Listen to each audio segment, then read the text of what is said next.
اور اللہ کو پتہ ہے کہ انبیاء علیہم السلام یہ نعمتوں پر شکر کرنے والے ہیں، مصیبتوں پر صبر کرنے والے ہیں، سارے انبیاء علیہم السلام میں قدر مشترک ہے۔ لیکن پھر بھی اللہ رب العزت اپنے بندوں کی تربیت کرتا ہے، لہذا انبیاء علیہم السلام کی شان الگ ہے، ہم اور کیٹیگری میں۔ اللہ ہمیں نعمت دے کے آزماتے ہیں۔ اب نعمت کی شکلیں کیا ہیں؟ مال و دولت بھی نعمت ہے، جوانی بھی نعمت ہے، ظاہری خوبصورتی بھی نعمت ہے، باطنی خوبصورتی بھی نعمت ہے، جوانی کا ہونا بھی نعمت ہے، اچھا مکان ہونا بھی نعمت ہے، اولاد کا مل جانا بھی نعمت ہے، خاندانوں کا مل جانا بھی نعمت ہے۔ اب جو بندہ جس حالت میں رہ رہا ہے اسی حالت میں اس کا امتحان ہو رہا ہے۔ مال والے کا امتحان ہو رہا ہے کہ یہ زکوٰۃ دیتا ہے نہیں دیتا، یہ اپنے پیسے کو اللہ کے شکر کے طور پر استعمال کرتا ہے نہیں کرتا، اس کی گردن میں پیسے کی وجہ سے سریا پیدا ہو رہا ہے نہیں ہو رہا، یہ نعمت کو اپنا کمال سمجھ رہا ہے یا اللہ کی مہربانی سمجھ رہا ہے۔ علم میں امتحان ہو رہا ہے کہ علم کی وجہ سے اس کے اندر تکبر اور غرور تو نہیں آ رہا، پھر یہ اس علم کو اپنی آخرت بہتر کرنے کے لیے استعمال کر رہا ہے یا دنیا کمانے کے لیے استعمال کر رہا ہے۔ یہ اپنے علم کو اللہ کا عاجز بندہ، اللہ کا متواضع بندہ بننے کے لیے استعمال کر رہا ہے یا غرور اور تکبر کے لیے استعمال کر رہا ہے۔ یہ اس دی ہوئی جوانی کو اللہ کے عبادت میں خرچ کر رہا ہے یا لوگوں کو ستانے میں خرچ کر رہا ہے۔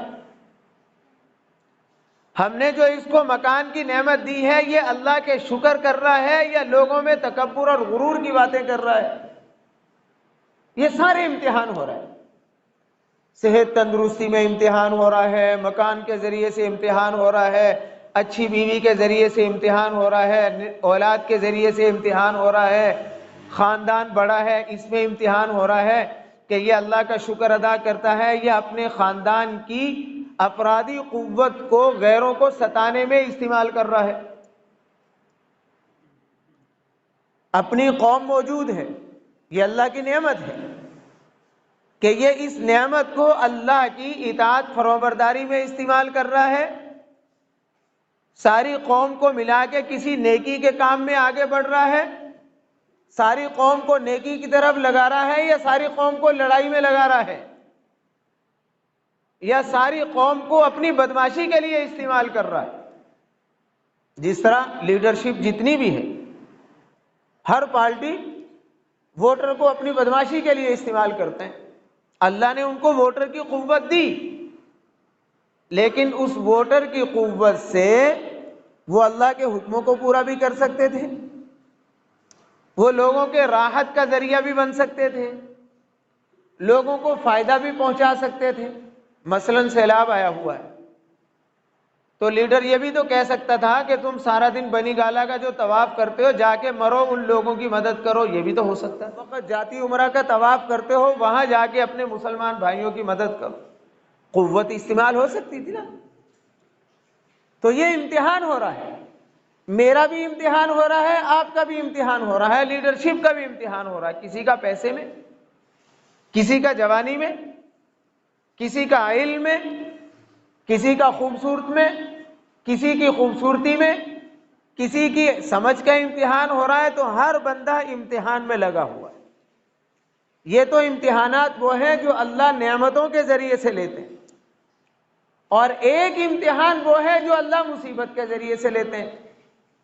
بخار آیا، بخار آنے میں امتحان ہو رہا ہے کہ یہ ہائے ہائے کر کے بے صبری میں مبتلا ہو گیا ہے، شکووں میں لگ گیا ہے، یا صبر کر کے یہ کہتا ہے کہ یہ اللہ کی طرف سے بیماری آئی ہے، میں اللہ کا شکر ادا کرتا ہوں، اللہ جس حال میں رکھے اس اللہ کی طرف سے آئی ہے جو 70 ماہوں سے بھی زیادہ مہربان ہے، لہذا اس بخار کے اندر بھی میرا فائدہ ہی چھپا ہوا ہوگا۔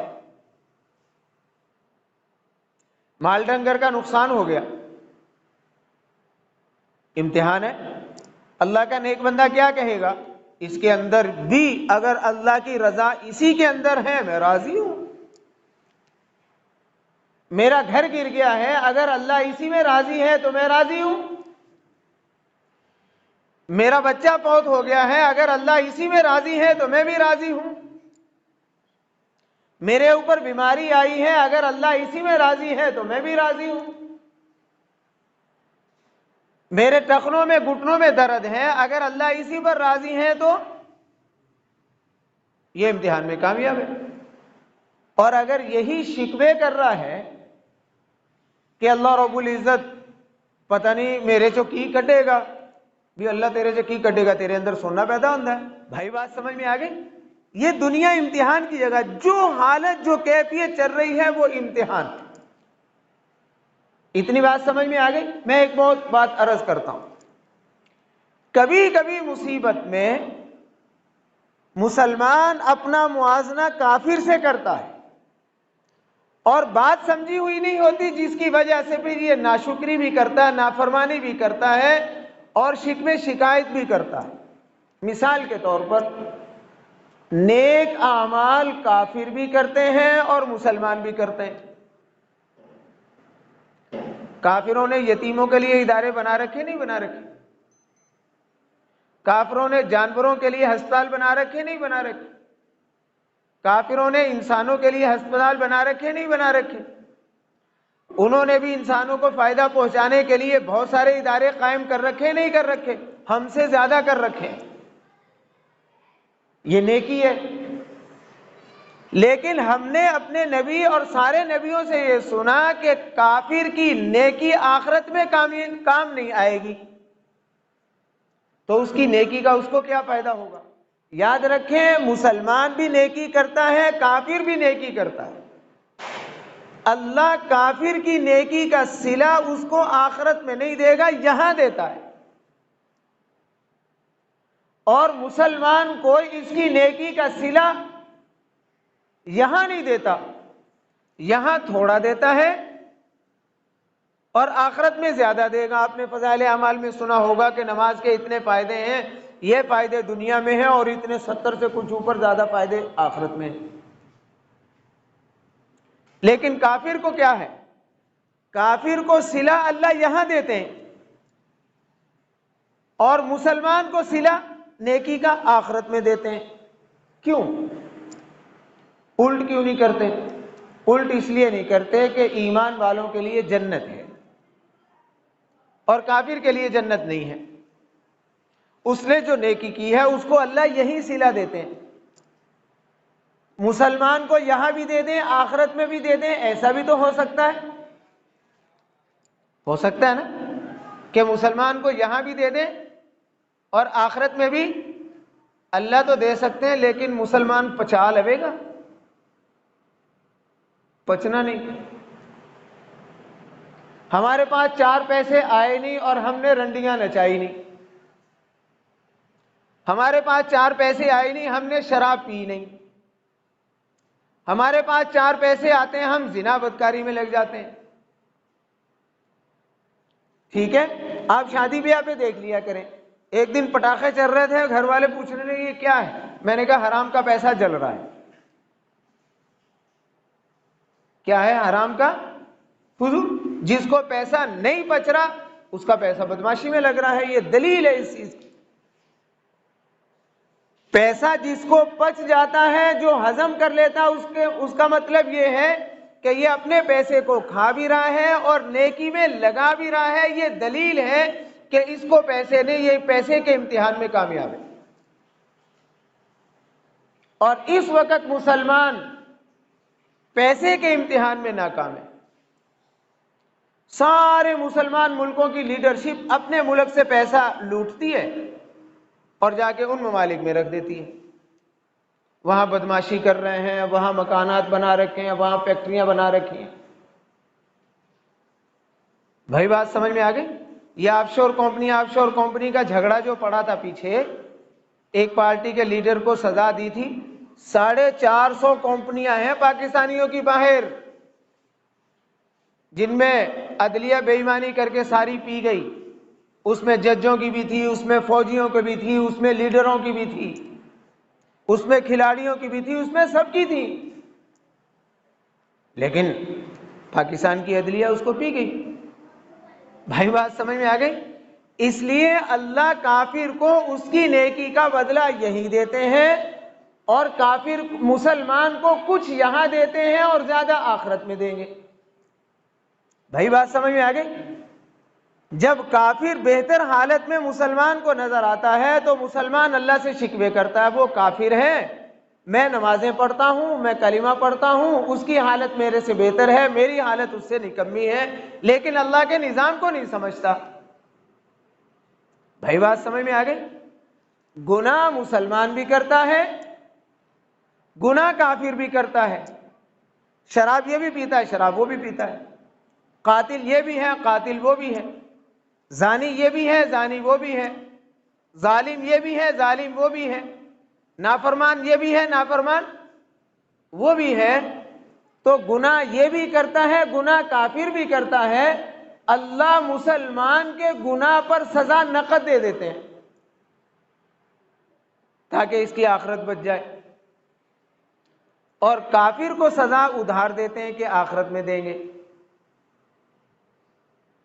تو نیکیوں کا صلہ ان کو یہاں ہمارا ادھار،